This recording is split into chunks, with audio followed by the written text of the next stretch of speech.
Morgan Le Fay is in mannerism Lamorak Arthur, Arthur's half-sister, the daughter of Arthur's mother, Igraine, and her first husband, the Duke of Cornwall. She is also presented as an adversary of Arthur's. She gives Excalibur to her lover Accolon so he can use it against King Arthur. A story retold in Madison G. Caven's poem, Accolon of Gaul. And when that plot fails, she steals the scabbard of Excalibur, which protects Arthur, and throws it into a lake. In Sir Gawain and the Green Knight, she is presented as the instigator of the Green Knight's visit to Arthur's court, partly motivated by her desire to frighten Queen Guinevere. Her enemy towards Guinevere has its origin in the Vulgus Lancelot, where Morgan is having an affair with Guinevere, Guinevere's cousin, and Guinevere puts an end to it.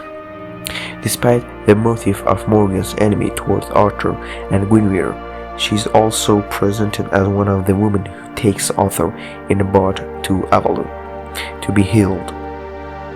This view of Morgan as healer has its roots in the earliest accounts of her and perhaps to her origin in Celtic mythology. In the Vita Merlini, in 1150, Morgan is said to be the first of 9 sisters who rule the Fortunate Isle, or the Isle of Uplights, and is presented as a healer as well as a shape changer. It's to this island that Arthur is brought, though Morgan awaits him and heals him rather than actually fetching him herself. Romance authors of the late 12th century established Morgan as Arthur's supernatural elder sister. In the 13th century, prose cycles and the later works based on them, including the influential lamorak Arthur, she is usually described as the youngest daughter of Arthur's mother Igraine and her first husband Goralus. Arthur's son of Igraine and Uther Pendragon is thus Morgan's half-brother, and her full sister include Mordred's mother, the Queen of Orkney. The young Morgan unhappily marries Owain, with whom she has a son, Ewain. She becomes an apprentice of Merlin and a capricious and vindictive adversary of some knights of the Round Table, all the while harboring a special hatred for Arthur's wife Guinevere. In these traditions, she is also sexually active and even predatory, taking numerous lovers that may include Merlin and Accolon, with an unrestricted love for Lancelot.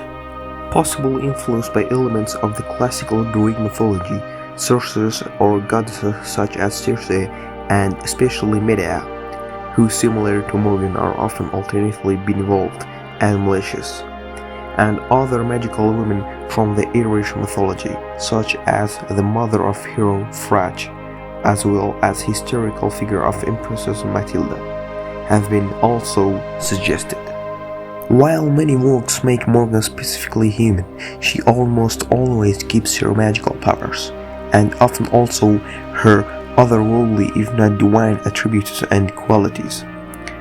Some medieval authors refers to her as a fairy queen or even outright a goddess. Morgan's role was greatly expanded by the unknown authors of the early 13th century Old French prose romances of the Vulgate cycle, also known as the Lancelot Royal cycle, and its subsequent rewrite, the prose Tristan-influenced post-Vulgate cycle. Integrating her figure fully into the Arthurian world, they also portray Morgan's ways and deeds as being much more sinister and aggressive than they are in the Geoffrey or Cretan, showing her undergoing a series of transformations in the process of becoming a much more chaotic and unpredictable character. Beginning as an erect ally of Arthur and notorious temptress opposed to his wife and some of the knights, especially Lancelot, doubling as her unerected love interest. In the original stories of the Vulgar cycle, Morgan's figure eventually often turns into an ambitious and depraved nemesis of King Arthur himself, and in the post-Vulgate cycle stories. A common image of Morgan becomes a malicious, jealous, and cruel sorcerer, the source of many intrigues at the royal court of Arthur and elsewhere. In some of the later works, she is also subversively working to take over Arthur's throne through her mostly harmful magic and scheming, including manipulating men.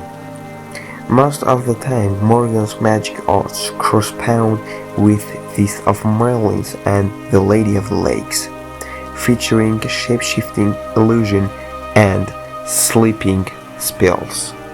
In a popular tradition, Morgan is the youngest of daughters of Igraine and her husband, a Duke of Cornwall, or Tintagel, who today best known as Gorlius. Her father dies in battle with the army of the British King Arthur Pendragon in a war over his wife, Morgan's mother. At the same moment as when Arthur is conceived by Uther, who infiltrates Tintagel Castle with the half-demon Merlin's magic aid. In the poem's prose version and its continuations, she has at least 2 elder sisters. Various manuscripts list up to 5 sisters or half-sisters of Arthur, sometimes from different fathers, and some do not mention Morgan being a bastard stepchild. In the best-known version, her sisters are Elaine and the Queen of Orkney, sometimes known as Morgause, the latter of whom is the mother of Arthur's knight Gawain, Agravain, Gareth, and Garrett by King Lot, and the traitor murdered by Arthur. In some romances, the wife of King Lot is called Mercedes. At a young age, Morgan is sent to a convent after Arthur's father Uther marries her mother, who later gives him a son, Arthur.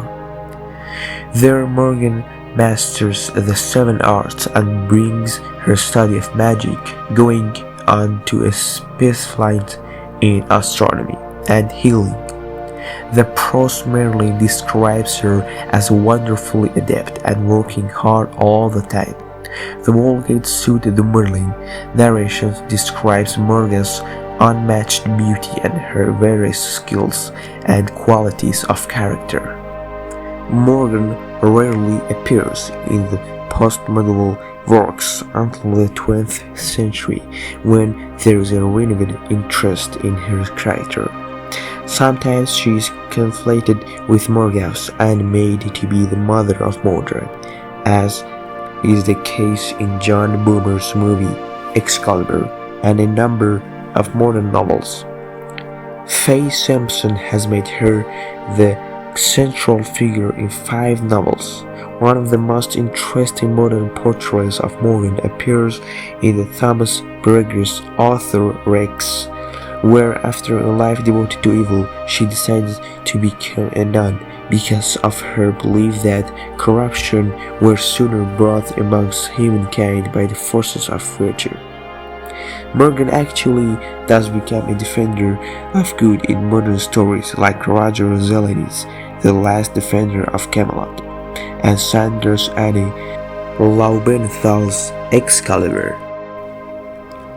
Thanks for watching, and don't forget to like, comment, and subscribe.